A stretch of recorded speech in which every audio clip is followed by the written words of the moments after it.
تو یہ بتائیے گا کہ عوام میں کیا رد عمل ہے اس وقت؟ کوئی اخباروں میں یا اس طرح کی کوئی تفصیلات آ رہی ہیں کہ یہ ٹھیک ہوا کہ غلط ہوا؟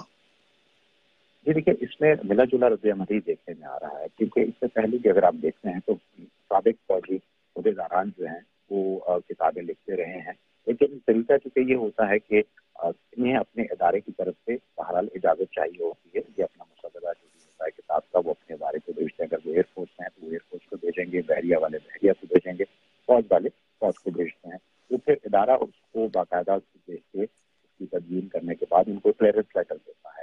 تو ان کے معاملے میں چونکہ ایسا نہیں ہوا ہے، تو جو مبصر حلقے ہیں اور جو سوشل میڈیا پہ جو بات ہو رہی ہے اس میں زیادہ تر تنقید ہی آ رہی ہے، اور چونکہ ابھی اگر آپ تھوڑا سا ہم اپنے سامنے کو پیچھے لے کے چلیں تو جب نواز شریف صاحب کی طرف سے کچھ ایسے بیانات آئے جنہیں یہ کہا گیا کہ یہ بھارتی موقف کی تائید ہو رہی ہے، تو بظاہر اس کو ان کے جو کانفرنس میں جو باتیں منسوخ کی گئی ہیں سب برانی پہ، انہیں بھی کچھ ایسا ہی رنگ دیا جا رہا ہے۔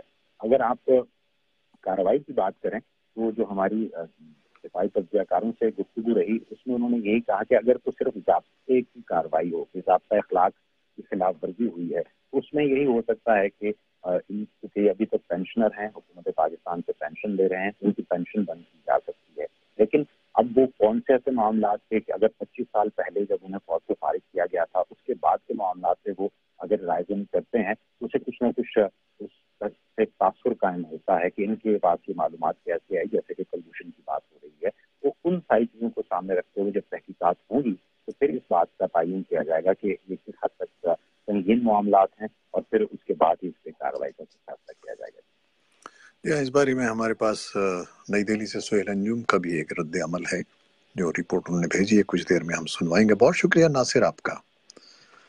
تو یہ ناصر محمود تھے اور جو بتا رہے تھے کہ جو ایک متنازع کتاب پاکستان کے فوج کے ISI کے سابق سربراہ نے ایک بھارتی جنرل کے ساتھ مل کر لکھی ہے، تو اس بارے میں گفتگو کر رہے تھے۔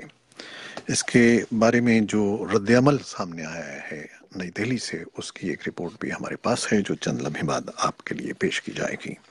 اب کچھ مزید خبریں۔ حکومت اور حزب اختلاف نے نگراں وزیر اعظم کے لیے سابق چیف جسٹس ناصر الملک کے نام پر اتفاق کر لیا ہے۔ نگراں وزیر اعظم کے نام کا اعلان وزیر اعظم شاہد خاقان عباسی اور قومی اسمبلی میں قائد حزب اختلاف سید خورشید شاہ نے پیر کو پارلیمنٹ ہاؤس میں ایک پریس کانفرنس میں کیا۔ پریس کانفرنس میں قومی اسمبلی کے اسپیکر سردار ایاز صادق بھی موجود تھے۔ اس بارے میں بھی ایک رپورٹ ہے جو کچھ دیر میں ہم آپ کے لیے پیش کریں گے۔ Army chief general Qamar Javed Bajwa کا کہنا ہے کہ طویل تنازعات سے پاکستان اور افغانستان کو بھاری نقصان اٹھانا پڑا ہے، ہمیں مشترکہ دشمن کے خلاف مل کر خطے میں امن کا راستہ تلاش کرنا ہے۔ وہ پاکستان کے دورے پر آئے افغان سیکورٹی وفد سے راولپنڈی میں ملاقات کر رہے تھے۔